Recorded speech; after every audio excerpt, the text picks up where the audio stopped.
Good morning everyone, কেমন আছো তোমরা সবাই? আশা করছি তোমরা সবাই খুব ভালো আছো। তো এখানে আমি এখন যাচ্ছি শ্রেয়সীর বাড়ি, কারণ মা যাবে মামার বাড়ি। তো শ্রেয়সী বলে তুই বাড়ি দেখা থেকে কী করবি, চল আমার বাড়িতে, চল আমার সাথে। তো কী করবো, আমাদের উইক অফ ছিল, তো আমরা পৌঁছে গেলাম। এটা ছিল জন্মাষ্টমীর পরের দিনের ব্লগ, তোমাদের বোঝার জন্য বলে দিলাম। তো চলো যাওয়া যাক। এখন শ্রেয়সী ভাত করলো, তো এবার আমরা খেতে বসবো। এই যে খেয়ে দিয়ে প্রায় বিকেল হয়েই গেছে, এখন প্রায় 4:30 বাজে।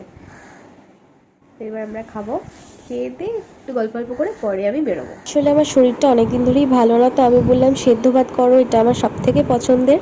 তো সেদ্ধ ভাত করলো, বেশ ঘি মাখন আলু সেদ্ধ দিয়ে আরামসে খেলাম, গল্প করলাম। এবার আমি বাড়ি ফিরে যাচ্ছি। চলো টাটা, লাইক সাবস্ক্রাইব করো ভালো লাগলে।